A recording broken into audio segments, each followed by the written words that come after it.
வைஷ்ணவிசம் ஏ கான்சைஸ் survey அப்படிங்கிற தீமில் ஒரு 2 நாள் நேஷ்னல் செமினார் நடந்து கொண்டு இருக்கக்கூடிய இந்த இடத்துல அடியனுக்கும் கொஞ்சம் போகிற வாக் சுத்தியர்த்தம் அவகாசம் கொடுத்தமைக்கு தயாநிதி சுவாமிக்கும் மற்ற ஆர்கனைசர்ஸுக்கும் தன்யவாதங்களை தெரிவிச்சுண்டு, கடைசியில் நான் இன்னும் சுவாமி 10 நிமிஷம் தானே, அதான் ரைட்டு. அப்போது அடியன் டைரக்டாக கொடுத்துருக்கக்கூடிய தலைப்புக்குள்ளேயே வந்துடுறேன், மீது உள்ளலாம் போல. பகவத்கீதையில் அவதார ரகசியம் அப்படின்னு எனக்கு தலைப்பு கொடுத்துருக்காரு சுவாமி. கீதையை பற்றி நிறைய சொல்லலாம், நிறைய விஷயங்கள் கீதையின் மேன்மையை பற்றி. அதில் எல்லாருக்கும் தெரிஞ்சிருக்கக்கூடிய ஸ்லோகம், கீதா சுகீதா கர்த்தவ்யா கிம் அந்யைஹி சாஸ்திர விஸ்தரைஹி சாஸ்திர சஞ்சயைஹி சாஸ்திர சங்கிரகைஹி. பாட்டபேதங்கள் உண்டு. யா ஸ்வயம் பத்மநாபஸ்ய முக பத்மாத் வினிஸ்ருதா அப்படின்னு ஸ்லோகம். ஸ்வயம் பத்மநாபஸ்ய முக பத்மாத் வினிஸ்ருதா, வெளிவந்திருக்கக்கூடியது இந்த கீதை அப்படிங்கிறது சர்வ சாஸ்திர சாரம்னு சொல்லக்கூடியது. அதனால தான் நம்ம எம்பெருமான கீதாச்சாரியன் அப்படின்னு சொல்லுவோம். இன்னும் ஏகப்பட்ட ஸ்லோகங்கள் இருக்குது கீதையை பற்றி சொல்கிறதுக்கு. அதில் சம்ஸ்கிருதத்தில் ரொம்ப சுலபமாக புரிஞ்சிக்கிற வண்ணமாக இருக்கிற ஸ்லோகம், கீதா கங்காச்ச காயத்ரி கோவிந்தேதி ஹிருதி ஸ்திதே சதுர்ககார சம்யுக்தி புனர்ஜன்ம ந வித்யத்தேன்னு ஒரு ஸ்லோகம் இருக்குது. கீதா கங்கா காயத்ரி கோவிந்தன், இந்த 4 ககார சம்யுக்தி ஒன்று சேர்ந்து ஹிருதயத்தில் நிலைநிறுத்தினா புனர்ஜென்ம ந வித்யத்தே இல்லை அப்படிங்கிறது. அதுக்குள்ளே நிறைய அர்த்தங்கள் இருக்குது, அதெல்லாம் நான் போல அப்புறம் விஷயம் சொல்ல முடியாது. இப்போ டைரக்டாக என் விஷயத்துக்கு வரேன். அவதார ரகசியம் 4வது அத்தியாயத்தில், முதல் ஷட்கத்தில் 4வது அத்தியாயம், அதனுடைய ஆரம்பத்திலேயே ஒரு 10 ஸ்லோகங்களுக்குள்ளேயே பெருமாளுடைய அவதாரம் எதற்கு என்ன ஏதுங்கிற ரகசியத்தை தானே தன் வாயால் சொல்கிறார். அர்ஜுனன் சொல்ல வைக்கிறான், அதான் அந்த விஷயம். அர்ஜுனன் சொல்ல வைக்கிறான். அந்த மாதிரியான ஒரு கேள்வி அவன் கேட்குறான், தெரியாத மாதிரி கேட்குறான்.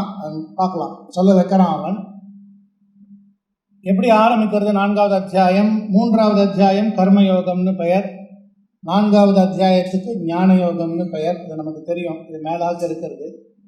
ஆனால் 4வது அத்தியாயத்தில் என்ன விஷயமானது பிரதிபாதிக்கப்பட்டிருக்கு அப்படிங்கிறத யாமுனாச்சாரியர் கீதார்த்த சங்கிரகத்தில் ரொம்ப அழகாக சொல்லியிருக்கார். கீதார்த்த சங்கிரகம் மொத்தமே ஒரு 30 ஸ்லோகம் வேணுமோ, அது மொத்தமே ஒரு அத்தியாயத்தினுடைய சாரத்தை ஸ்லோகமாக பண்ணி கொடுத்துருக்கார். அதில் இருக்கக்கூடிய ஸ்லோகம் கீதார்த்த சங்கிரகத்தில், பிரசங்காத்து ஸ்வஸ்வபாவோக்தி கர்மணோ அகர்மதாஸ்ய வேதாக ஞானஸ்ய மாஹாத்மியம் சதுர்த்தாத்தியாய உச்சதே அப்படின்னு ஸ்லோகம். மொத்தம் 6 விஷயங்கள். அது எப்படி 6 விஷயங்கள், அந்த விசாரத்துக்குள்ளேயும் அது என் போகலை. கர்மயோகத்தினுடைய பிராமாணிகத்துவம், ஞான மிஸ்ரத்துவம். கர்மயோகம் ஞான யோகத்தோடு சேர்ந்தது தான். தத் ஸ்வரூபம், கர்மயோகம்னா என்னன்னு சொன்னார் 3ல்.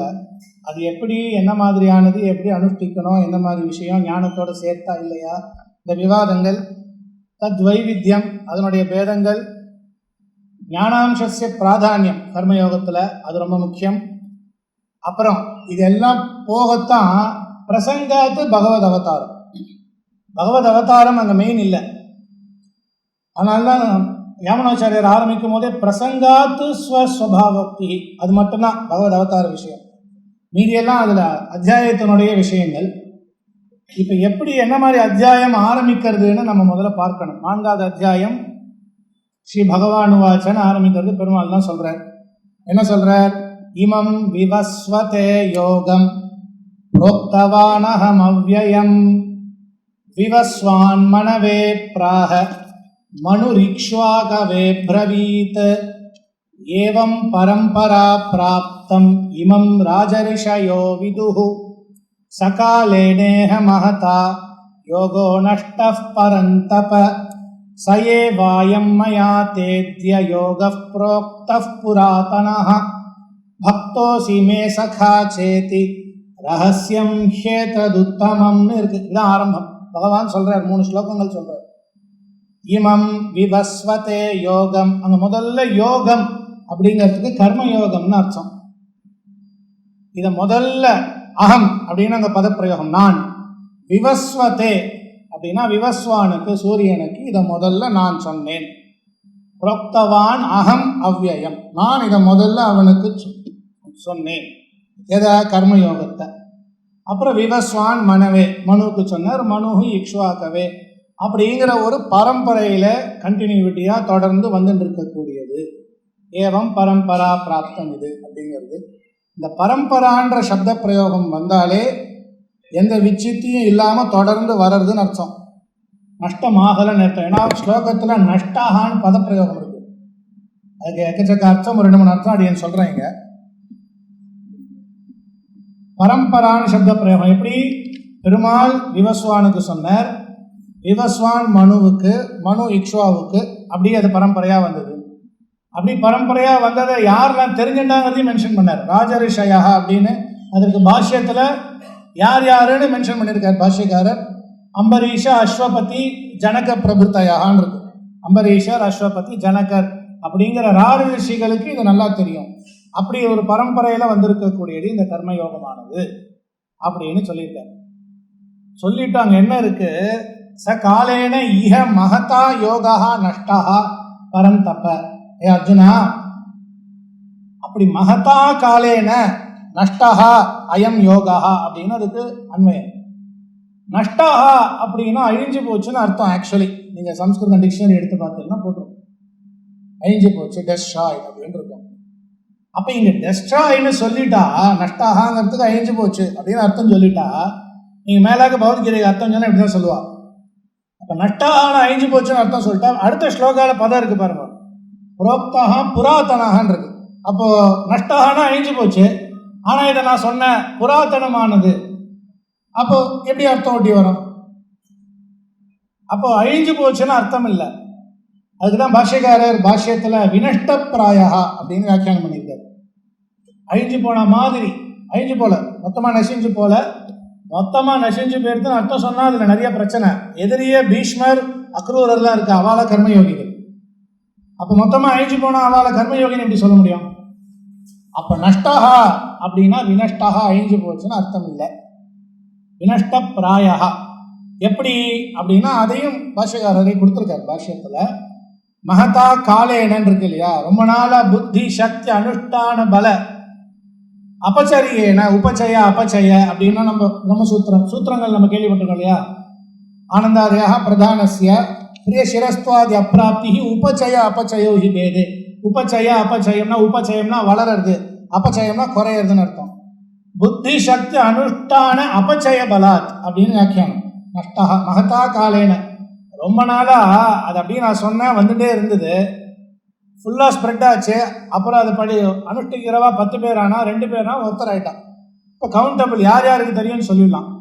அப்படி அது குறைஞ்சி போச்சே தவிர மொத்தமாக நசிஞ்சு போல. அப்போ நஷ்டஹா அப்படின்ற பதப்பிரயோகத்துக்கு அழிஞ்சு போச்சுன்னு அர்த்தம் இல்லை அப்படிங்கிறத அங்கே ரெஜிஸ்டர் பண்ணுறேன். இது எக்கச்சக்கமாக அங்கே இருக்கு, அங்கே ரெஃபரன்சஸ் சுவாமி தேசிகன் சொல்லக்கூடிய இடங்கள் எல்லாமே அங்கே இருக்கு. இப்போ இவர் என்ன சொன்னார்? நான் விவஸ்வானுக்கு சொன்னேன், மனுவுக்கு சொன்னேன். இப்போ அர்ஜுனன்ட்ட சொல்றாரா? இப்போ அர்ஜுனனுக்கு டவுட் வருது. அவன் கேட்குறான், என்ன கேட்குறான்? ரகசியம் ஏற்றது உத்தமம் நான் சொல்லலை, நமக்கு தெரிஞ்சது ரகசியம் உத்தமமானது அவர் ஒருத்தர் தான் சொல்ல முடியும், வேற யாராலையும் சொல்ல முடியாது. அங்கே பங்கியே இருக்கு, அவர் ஒருத்தரால் மாத்திரம்தான் ஞாத்தும் வக்தும் ச அப்படின்னு பங்கியே இருக்கு. அதனால அழியனதெல்லாம் சொல்லலை, நேரம் அந்த விஷயத்துக்கு போயிட்டான். இப்போ அர்ஜுன உவாச்சன்னு போட்டு ஸ்லோகம் இருக்கும்.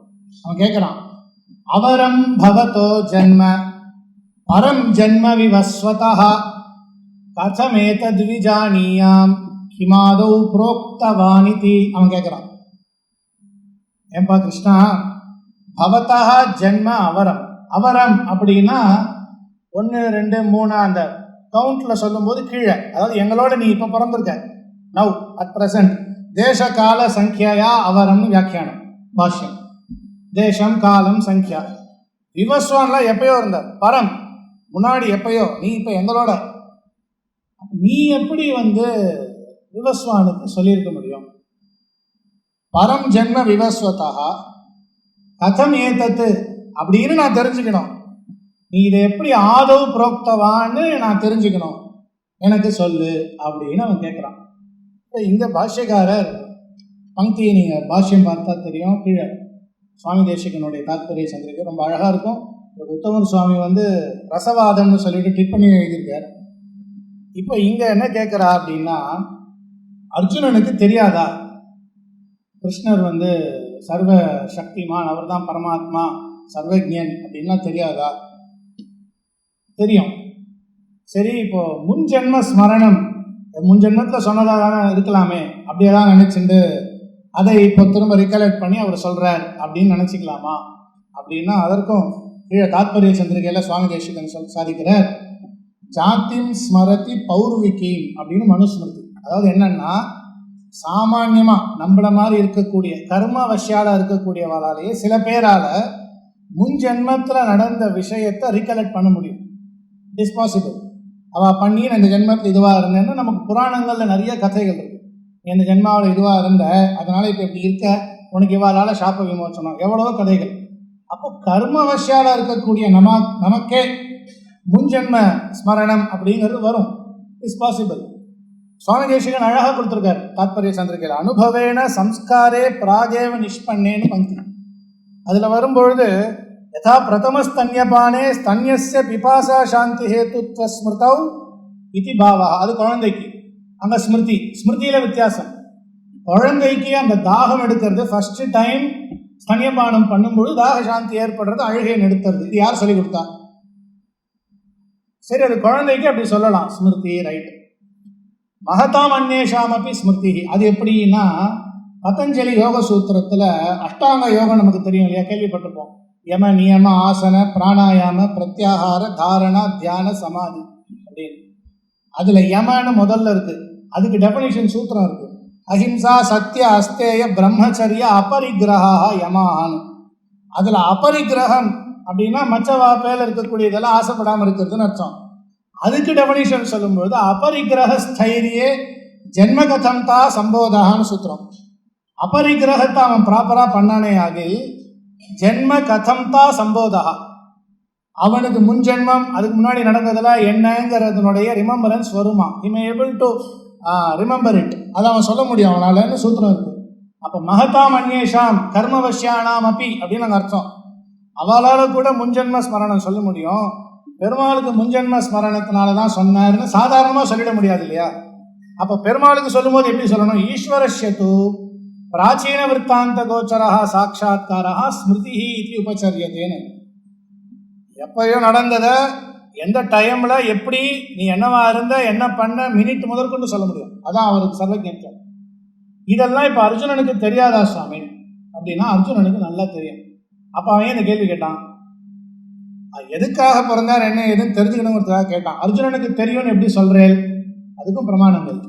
10வது அத்தியாயம் பின்னாடி கீதையில அவனே சொல்றான், பரம் பிரம்ம பரம் தாம பவித்ரம் பரமம் பவான் அப்படின்னு. உடனே நீங்க கேட்பேன், 10வது அத்தியாயத்துக்குள்ள அவர் 6 அத்தியாயத்தில் அவர் யாருன்னு சொல்லியிருப்பார், அதனால அவன் சொல்லியிருப்பான் அவர் சர்வஜன். அதுக்கு கீழே சுவாமி தேசிகன் தாத்பரிய சந்திரிகையில யுதிஷ்டிரர் ராஜசூய யாகம் பண்ணார் இல்லையா? அப்போ ராஜசூய யாகம் பண்ணும் பொழுது, இதெல்லாம் ராஜசூய யாகம் எப்பயோ யுத்தத்துக்குலாம் ரொம்ப முன்னாடி பண்ணும் பொழுது பீஷ்மர் முதலியவர்கள் நிறைய தடவை அசகிருத்து ஸ்ருத்தம் அப்படின்னு பங்கி, நிறைய தடவை ஒன்றுக்கு மேற்பட்ட தடவை கிருஷ்ணர் தான் எல்லாமே, கிருஷ்ணர் தான் பரமாத்மான்னு சொல்லியிருக்கா. அதுக்கு ஸ்லோக பிரமாணம் இருக்கு. கிருஷ்ண ஏவஹி லோகானாம் உற்பத்திரபி சாப்யயா கிருஷ்ணஸ்ய ஹி கிருதே பூதம் இதம் விஸ்வம் சராச்சரம்னு ஸ்லோகம் இருக்கு. அப்போ கிருஷ்ணர் தான் எல்லாமே, சர்வஜன் சர்வசக்திமான்ங்கிறது அர்ஜுனனுக்கு நல்லா தெரியும். அப்போ தெரிஞ்சிருந்தோம் அவன் ஏன் சுவாமின்னு இப்படி கேட்டான், அவரம் பகவத்தோ ஜென்ம அப்படின்னு கேள்வி. அப்போ அங்க லைனா கொஸ்டின்ஸ் வருது. அவன் எதனால கேட்டான் அப்படின்னா, ஏ கிருஷ்ணா, நீயும் சர்வசக்திமான், எதுக்கு இந்த மாதிரி ஒரு பிறப்பை எடுத்து கர்மாவுக்கு நீ அதாவது நம்மளை மாதிரி நார்மல் ஹியூமன் பீயிங் மாதிரி பிறந்து எதுக்காக நீ கஷ்டப்படணும்? இப்படி கஷ்டப்படுறதுனால என்ன பிரயோஜனம், என்ன சுகம் இருக்கு உனக்கு? இதெல்லாம் லைனா பங்கியில் இருக்கு பாஷ்யத்தில். கிம்வா சுகஞ்ச, ஒருவேளை உன்னை இந்த மாதிரி பிறக்கணும்னு உனக்கு ஒரு நியாமக்கன் இருக்கானாக்கா ரைட்டு, அப்படியும் இல்லை, நீதான் பராத்பரன், சர்வ நியாமக்கன் நீதான். ஏன்னா நிறையா நமக்கு வாக்கியங்கள் இருக்கு இல்லையா, பராதிகரண வாக்கியங்கள் இருக்கு, சூத்திரம் இருக்கு, பிளஸ் எஸ்மாத் பரம் நா பரமஸ்தி கிஞ்சித்து வாக்கியம் இருக்கு. அவருக்கு மேலே ஒருத்தரில் பராத்பரன் அவன் தான்.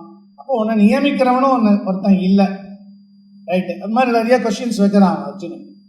சரி, ஏதோ தெரியாமல் பிறந்துட்டேன் அப்படின்னு ஏதாவது சிசுமாரின்னு சொல்லுவியானா சர்வஜன். சரி, இந்த மாதிரி பிறந்து ஏதாவது நான் பெறணும் அப்படின்னு நீ சொல்லுவியானா அவாப்த சமஸ்த காமன். அப்போ எதுக்காக நீ இப்படி கஷ்டப்பட்டு இங்கே வந்து பிறக்கணும் பண்ணணும், இதனால உனக்கு என்ன பிரயோஜனம், என்ன கிடைக்க போறதுன்னு கேட்கிறான் அர்ஜுனன். எதுக்காக உன் பிறப்பு, உன் அவதாரம் எதற்கு அப்படிங்கிறத தெரிஞ்சுக்கணுங்கிறதுக்காக நம்மளுடைய ரெப்ரசன்டேட்டிவா அவன் கேட்டிருக்கான் அப்படின்னு ஸ்லோகத்துக்கு அர்த்தம். நிறைய விஷயங்கள் இருக்கு, அப்படின்னு உள்ள போல. இப்போ பெருமாள் பதில் சொல்றார். என்ன சொல்றார்? பகூனி மே வ்யதீதானி ஜன்மானி தவ சார்ஜுன தான்யஹம் வேத சர்வாணி நத்வம் வேத்த பரந்தப. சிம்பிளா இதுக்கு மேலாக அர்த்தம். பகூனி மே வ்யதீதானி ஜென்மானி, நான் இதுக்கு முன்னாடி நிறையா ஜென்மாக்கள், வி அதீதானி கடந்தாச்சு, நிறையா விசேஷமாக எல்லாத்தையும் கடந்தாச்சு, நிறைய எடுத்தாச்சு. ஆனால் நீயும், நான் மாத்திரம் இல்லை, நீயும் அந்த பகூனி மே வ்யதீதானி is common for Arjuna and Krishna, நீயும். ஆனால் எத்தனை ஜென்மா எடுத்தேன், எங்கெங்கே எதுக்காக பிறந்தேன், என்னென்ன வேலைகளை பண்ணேன் அப்படிங்கிறத அந்த கால தேச வர்த்தமானத்துவம் மினிட்ஸ் முதற்கொண்டு என்னால் சொல்ல முடியும். நான் என்ன பண்ணங்கிறதையும் நான் சொல்லுவேன், நீ என்ன பண்ணங்கிறதையும் சொல்லுவேன், எதிர் இருக்கிறவாளை என்ன பண்ணங்கிறதையும் சொல்லுவேன். உன்னால் எதுவும் சொல்ல முடியாது. அதான் உனக்கு எனக்கு வித்தியாசம். தானி அகம் வேத சர்வாணி நத்வம் வேத்த பரந்தப, அது உனக்கு தெரியாது. சொல்லிட்டு கண்டினியூ பண்றார். அஜோ பிசன், அதான் முக்கியமான ஸ்லோகம். அஜோ பிசன் அவ்யயாத்மா பூதானாம் ஈஸ்வரோபி சன் பிரகிருதிம் ஸ்வாமதிஷ்டாய சம்பவாமி ஆத்ம மாயையா. இது மாத்திரம் அடியன், இது மாத்திரம் ஃபுல்லா சொல்லிடுறாங்க. ஒரு நிமிஷம் தான், ரைட்டு. அஜோ பிசன் அவ்யயாத்மா பூதானாம் ஈஸ்வரோபி சன், ரொம்ப முக்கியமான இடம். அஜாஹா நமக்கு தெரியும், நஜாயத்தே அஜாஹா, பிறப்பு இல்லாதவன். ஆனா பிறந்திருக்காரு அப்படின்னா அப்ப அஜாஹா அப்படின்னா நம்மள மாதிரி கர்ம வசியனா பிறக்கல, அஜஹத் ஸ்வபாவனா பிறந்திருக்காரு. தானே தனக்கு உண்டான அனைத்து விதமான குவாலிட்டிஸ்களையும் மறைத்து கொண்டு சங்கோதிச்சு கொண்டு இங்க வந்து பிறந்திருக்கார். அஜஹத் ஸ்வபாவனா பிறந்திருக்கார் அப்படிங்கிறது. அவ்யயாத்மா பத பிரயோகம். அவ்யயாத்மா, வியயம்னா சேஞ்சஸ் அர்த்தம், மாறுதல்கள்.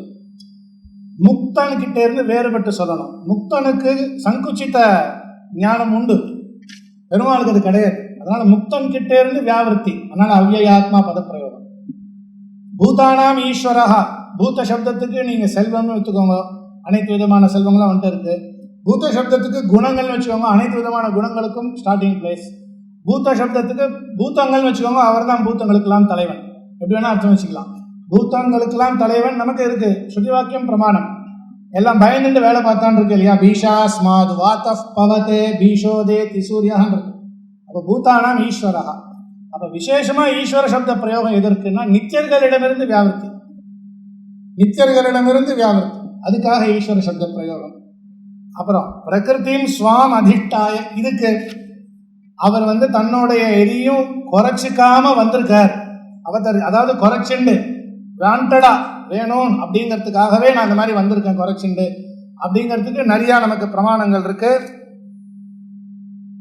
பவான் சர்வத்ரைவ த்வகுணித மகாமங்கல குணான் இருக்கு.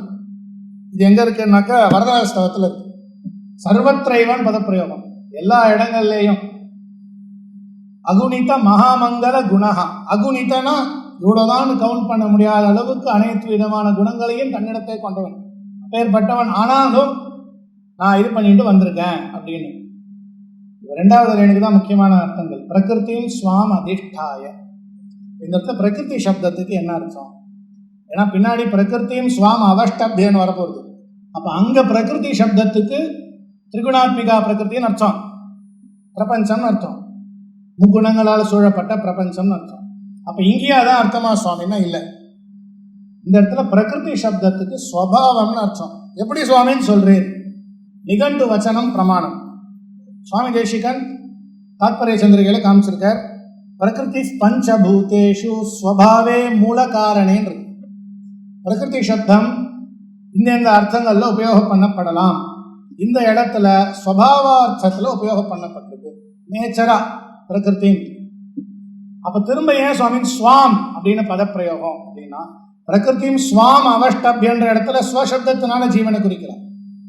அதுல இருந்து இங்க வித்தியாசப்படுத்தி காமிக்கணும், அதற்காக பதப்பிரயோகம். இது இங்க புதுசா சொன்னது இல்லை, இது ஏற்கனவே அந்தராதித்யாதிகரணத்துல சொல்லப்பட்டிருக்கு. பங்கி பாஷ்யத்தை எடுத்து பார்க்கலாம். ஸ்வமேவ ஸ்வபாவம் ஆஸ்தாய நது சம்சாரினாம் ஸ்வபாவம்னு பங்கி. தனக்கினே உகந்ததான சுபாவத்தை எடுத்துக்கொண்டு, அப்ப ஜீவன் கிட்டே இருந்து அதை பிரிச்சு காமிக்கணும் அப்படிங்கிறதுக்காக தானே வந்திருக்கார். பிரகிருத்தின் ஸ்வாம் அதிஷ்டாய சம்பவாமி. ஆத்ம மாயையா பதப்பிரயோகம். மாயா சப்தத்துக்கு இங்க ஞானம்னு அர்த்தம். வெறும் ஞானம், அதுக்கு நிகண்டு வச்சனம் பிரமாணம். மாயா வயுனம் ஞானம் அப்படின்னு. இது மாயானா வெறும் ஞானம் அப்படின்னு அல்ல, அத்தியந்தமான ஆச்சரியகரமான ஞானம். அதற்கு சந்தியாதிகரணம் பிரமாணம். ஸ்ரீபாஷ்யம் நீங்க அங்கே போய் மாயா மாத்திரம் தூ கார்ஸ்னேன அனபிவியக்த ஸ்வரூபத்வாத் அங்கே போய் பார்க்கணும். மாயானா அந்த சந்தியம்னா ஸ்வப்னம், சந்தியம் திருத்தீயம் ஸ்வப்னஸ்தானம்னு உபனிஷத் வாக்கியம். சந்தியம்னா ஸ்வப்னம், ஸ்வாபன பதார்த்த சிரஷ்டா யாருன்னு அந்த விசாரம். ஜீவன் பூர்வபக்ஷம், ஜீவன் இல்லை பரமாத்மாதான சித்தாந்தம். ஏன்னா மாயா அது சொப்பனம். அத்தியந்தம் ஆச்சரியமா இருக்கக்கூடியது. எப்படி சுவாமி அத்தியந்தம் ஆச்சரியம்? ஒன்றும் இல்லை, லைனா ஒரு 10 பேர் படுத்துட்டு இருக்கா, 10 பேருக்கு சொப்பனம் வருது. ஒருத்தன் பார்த்த சொப்பனத்தை பக்கத்தில் இருக்கிறவன் பார்க்கல. ஒருத்தன் சொப்பனத்துல பார்த்த பதார்த்தங்களை ஒருவேளை 2-3 பதார்த்தங்கள் ரிப்பீட்டட் ஆகலாம் பக்கத்தில் இருக்கிறவாளுக்கு. ஆனா இது அதுவும் ஒன்றும் இல்லை. சரி, இங்கே ஏதோ இந்த பீச் ரோட்ல தான் சொப்பனம் பார்த்தான், எழுந்துட்டு ஓடி போய் திரும்ப அங்கே பார்க்குறான், அது இருக்காங்கன்னா இல்லை, அது அங்கே இல்லை. மறுநாள் அங்கே இல்லை, என்னென்னமோலாம் சொப்பனம் வருது. அதனால தான் சுவாமி சாதிக்கும் போது யதார்த்த ஞானம் சர்வம் ஞானம் சத்தியம்னா, சொப்பன ஞானம் நம்மளோட சத்தியம். சந்தியாதிகரண சமாச்சாரம் அத்தனையும் ஆச்சரியமா. இப்போ ஏற்பட்ட சிருஷ்டி யாரால பண்ண முடியும்னா பரமாத்மாவால் மாத்திரம்தான் பண்ண முடியும். ஏன் ஜீவனால பண்ண முடியாதுன்னா கார்ஸ்னேன அனபிவியக்த ஸ்வரூபா, அவனுடைய ஸ்வரூபம் பரமாத்மாவுடைய சங்கல்பத்தினால மூடப்பட்டிருக்குன்னு அந்த வியாக்கியானம். அப்ப அத்தியந்தம் மாயா, அப்பேற்பட்ட ஞானத்தை கொண்டவருங்கிறதுனால சம்பவாமி ஆத்ம மாயையா, நான் இப்போ ஏற்பட்ட குவாலிட்டிஸ் எல்லாம் கொண்டிருக்கக்கூடிய நான் தான், நானே விருப்பப்பட்டு இந்த மாதிரி பிறந்திருக்கேன் அப்படின்னு. இப்போ அகர்மவசியம் இல்லை, கர்மவசியத்தா கந்த ரஹிதமாக தான் வந்திருக்கார். அப்ராகிருத திவ்யமங்கல விக்கிரகத்தோடு தான் வந்திருக்காருன்னு தெரிஞ்சுக்கிட்டோம். சரி சுவாமி, எதுக்காக இந்த பிறப்பு? அடுத்த கேள்வி, எதுக்கு? ஃபார்வார்ட் இல்லை, எப்போ பிறப்பீங்க முதல்ல, அப்புறம் எதுக்காக? அதுக்கு பதில் சொல்றார், யதா யதாஹி தர்மஸ்ய கிளானிர்பவதி பாரத அபியுத்தானம் அதர்மஸ்ய ததாத்மானம் சிருஜாமியகம். இது நமக்கு தெரிஞ்ச அர்த்தம் தான். தர்ம சப்தத்துக்கு வேதபோதித்த இஷ்ட சாதனதாக தர்மஹா அப்படின்னு மீமாம்சாவில் இருக்கக்கூடியது. யதா யாகாதிகி அப்படிங்கிறது வேதத்தில் சொல்லி இருக்கக்கூடியதை ஃபாலோ பண்ணணும். வேதத்தில் இதெல்லாம் நிஷித்தம்னு சொல்லப்பட்டிருக்கு, அதை பண்ணக்கூடாது, அது அதர்மஹா அப்படின்னு. எப்போல்லாம் தர்மத்துக்கு ஹானி வருதோ அப்போல்லாம் என்னுடைய பிறப்புன்னு பதில் சொல்லிட்டாரு. சரி, ரைட். எதுக்காக பிறக்கணும் அதுக்கு சமாதானம் சொல்லணும் இல்லையா? அதற்கு சமாதானம் சொல்றார். பரித்ராணாய சாதுனாம் விநாசாய ச துஷ்கிருதாம் தர்ம சம்ஸ்தாபனார்த்தாய சம்பவாமி யுகே யுகே. ரைட். சாது அப்படின்னா இங்க யாரு? சாதுனா யாரு? நல்லவர்களா? நல்லவர்களை காப்பாற்றுறதுக்காக அவர் பிறப்பாரா? அப்ப சாது சப்தத்துக்கு சாமான்யமா சொல்லக்கூடிய நல்லவர்களை மீன் பண்ணல. நீதி ஸ்லோகம் இருக்கு, சாதுனாம் தரிசனம் புண்ணியம் தீர்த்தபூதாகி சாதவா தீர்த்தம் பலதி காலேன சத்யா சாது சமாகமாக. அப்ப சாதுனா நல்லவர்கள் அர்த்தம், முடிச்சிட்டாடிய.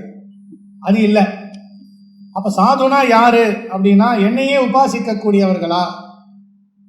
அவளை அப்ப அவளுக்கு என்னையே உபாசிச்சுட்டு இருக்கா, என்னையே நினைச்சுட்டு இருக்கா, அப்ப அதுக்காக வா அப்படின்னா, என்னையே உபாசிக்கிறவாலாம் பிரதர்த்தன வித்யா சொல்லியிருக்கிற மாதிரி நான் பலன் கொடுத்துருவேன். இந்திர பிராணாதிகாரம் நமக்கு தெரியும் இல்லையா, பிரதர்தனோ ஹவே தேவோதாசிர் இந்திரஸ்ய பிரியம் தாமோபஜகாம அப்படி நான் கொடுத்துருவேன். அதற்காக இல்லை. அப்போ சாது அப்படின்னா இந்த இடத்துல சாது சப்த பிரயோகம் நல்லா ஸ்லோகத்தை பாருங்க. பரித்ராணாய சாதுனா விநாசாயச்ச துஷ்கிருத்தாம். அப்போ துஷ்கிருத்தத்துக்கு ஆப்போசிட்டான வேர்டு அது. அப்போ சுக்கிருத்த அப்படின்னு அர்த்தம். நல்லவர்கள் சுக்கிருத்தானா வேதத்தில் சொல்லிக்கக்கூடிய தர்மத்தை ஃபாலோ பண்ணக்கூடியவா, நான் தான் எல்லாமே அப்படின்னு நினைச்சுட்டு இருக்கக்கூடியவா, என்னை ஒரு க்ஷணம் பார்க்கலேனா துட்டி யுகாயத்தே அப்படின்னு பாகவத பிரமாணம். ஒரு க்ஷணம் ஒரு நிமிஷம் அப்படி பார்க்கலேனா அது ஒரு யுகம் மாதிரி கன்சிடர் பண்ணக்கூடியவா இதான். அப்போ இவாளை காப்பாத்துறதுக்காக திராணம். அப்ப திராணம்ங்கிறதுக்கு என்ன சுவாமின்னு அர்த்தம்? காப்பாத்துறதுன்னு அர்த்தமானா அதுக்கும் பாஷ்யம் இருக்கு. என்ன இருக்குன்னா அனிஷ்ட நிவர்த்தன பூர்வக இஷ்ட பிராபணம், அதான் திராணம். அனிஷ்டம்னா என்ன மீன் பண்றான்னா அதை திருட்டி யுகாயத்தேன்னு சொன்னேன் இல்லையா, அவரை பார்க்காம இருக்கிறத விரும்பல. அனிஷ்டம்னா விருப்பம் இல்லைன்னு அர்த்தம், இஷ்டம்னா விரும்புறான்னு அர்த்தம். அவரை பார்க்காம இருக்கிறதுங்கிறத விரும்பாதவர்கள் என்னை பார்க்கணும், பார்த்துட்டா உடனே மோட்சம் இல்லையா, சாட்சாத்காரமானவனே மோட்சம், அதை விரும்பக்கூடியவர்கள்ங்கிறத தான் அங்கே மீன் பண்றாரு. அதுதான் பரித்ராணம். அவளுக்காக தான் நான் இங்கே அவதரித்து வரேன். சம்பவாமி ஒரு இடத்துலையும் நான் அவதரித்து வரேங்கன்னு காய்ச்சிருக்கக்கூடிய நிறைய விஷயங்கள் அங்கே இருக்கு. சரி, அப்போ விநாசாயச்ச துஷ்கிருத்தாம் அப்படிங்கிறது இவாளுக்காக தான் வரேன். அப்படியே வந்தபோது அவளுக்கும் ஆணுசங்கிக்கமாக அவளையும் அழிச்சுட்டு போகிறேன். அப்போ ஐஸ்வர்யர்னா மொத்தமாகவே ஐஸ்வர்யரா சுவாமி அப்படின்னா அதுவும் இல்லை. ரிபுணாமப்பி வத்சலஹா ராமாயண வச்சன பிரமாணம் இருக்கு இல்லையா, இந்த ராட்சச தேகத்திலேருந்து உன்னை ரிலீஸ் பண்ணுறான், அவ்வளோதான். ரிபுணாமப்பி வத்சலஹா ராமாயணத்தில் இருக்கு. மச்சரைஸ்துவம் ரணே சாந்தா ததஸ்பூதோ பவிஷ்யசின்னு இருக்கு. இந்த என்னுடைய சரங்களால் இந்த ரணத்தில் இந்த ராட்சச சரீரத்திலேருந்து உனக்கு ரிலீஸ். நீ அங்கே வந்து என்ன தான் சேர போகிற, ஏன்னா நான் அடிச்சிருக்கேன் உன்னை. ஸோ நீ என்னதான் வந்து சேர போகிற அப்படிங்கிறது. அப்போ அது வந்து ஆணுஷங்கிக்கம். மெயின் சுக்கிருத்தால வந்து காப்பாற்றுறது, ரட்சணம் பண்ணுறது தான் சொல்லி இந்த மாதிரி என்னுடைய ஜென்மா இது மாதிரி தான் நான் அப்படின்னு பிறந்திருக்கேன், வந்திருக்கேன், பண்ணிட்டு இருக்கேங்கிறத யார் கரெக்டாக தெரிஞ்சுக்கிறாளோ அவா தியக்த்வா தேகம் புனர்ஜென்ம ந ஏத்தி மாம் ஏத்தி சோர்ஜுன. அவா இங்கே இதை விட்டுட்டோ இன்னொரு ஜென்மாவை பிறக்காம என்னை வந்து அடைகிறார்கள்னு சொல்லி முடியறது. நிறைய விஷயங்கள் அடியை ஸ்கிப் பண்ணிட்டேன் டைம் இல்லாததுனால. எதி சந்தி தோஷாக க்ஷம்யதாம். கவிதார்க்கிக சிம்ஹாய கல்யாண குணசாலினே ஸ்ரீமதே வெங்கடேஷாய வேதாந்த குருவே நமः.